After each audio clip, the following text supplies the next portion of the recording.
The first thing you learn, the first thing you learn about the backrooms is that silence doesn't exist.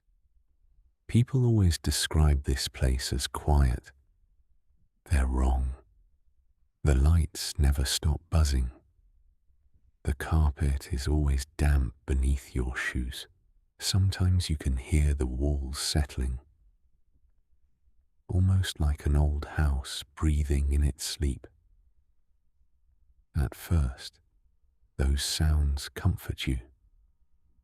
They remind you that something is still alive. After enough time, you begin to wish for silence instead. My name doesn't matter anymore. Out here, names disappear before people do. I think I've been trapped here for maybe 11 days. Maybe 11 years. Time doesn't work the same way inside the backrooms. My watch stopped on what I believed was the third day. My phone died shortly after. Since then, I've measured time by exhaustion. Walk until your legs burn. Rest. Wake up. Walk again. Repeat. The first week wasn't actually that bad. I convinced myself there had to be an exit. Every hallway looked the same. But eventually, one of them had to lead somewhere. That's what I kept telling myself. Hope is a dangerous thing down here. It keeps you moving. It also keeps you from noticing what's changing around you. The wallpaper was the first thing I noticed. Every room looked identical. Same yellow walls, same fluorescent lights, same stained carpet. Until one day, one section of wallpaper had tiny flowers printed on it. Nothing else. Just flowers. I stared at them for almost 5 minutes. I remember laughing, actually laughing, because after days of seeing nothing but yellow, flowers felt impossible. I kept walking. 20 minutes later, I found the exact same flowers again. Same wall. Same stain near the floor. Same tiny tear in the corner. I told myself I had walked in a circle, but that wasn't possible. I had never turned around, not once. That was the first moment I realized. The back rooms don't care about direction. The second thing happened the next day, or what I thought was the next day. I heard footsteps. Not mine. Real footsteps. Slow. Heavy. Always behind me. I stopped walking. They stopped too. I waited. Nothing. I started moving again. 3 steps. Then 3 more behind me. I ran. The footsteps ran. I turned a corner. Another. Another. Nothing. No one. Just endless yellow halls.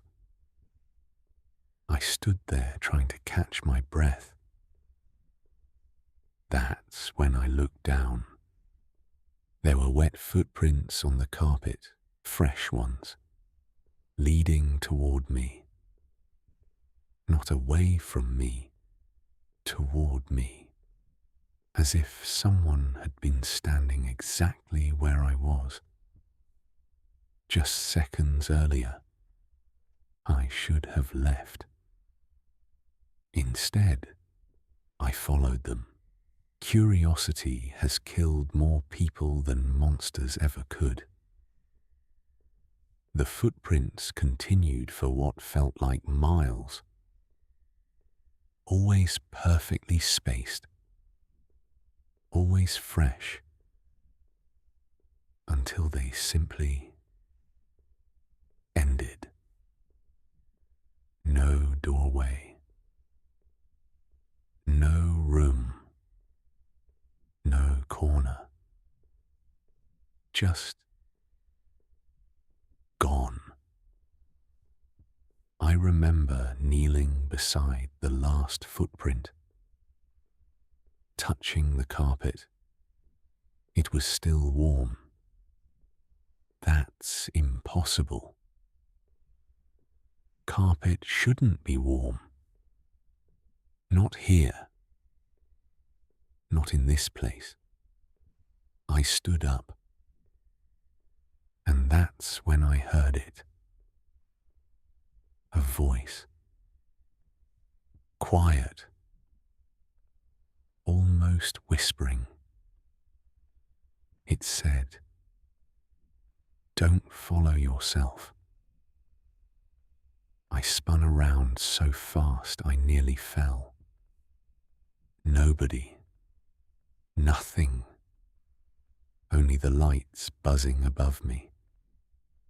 I told myself it was exhaustion, sleep deprivation, hallucinations. That's what anyone would think. I wanted to believe it. I really did.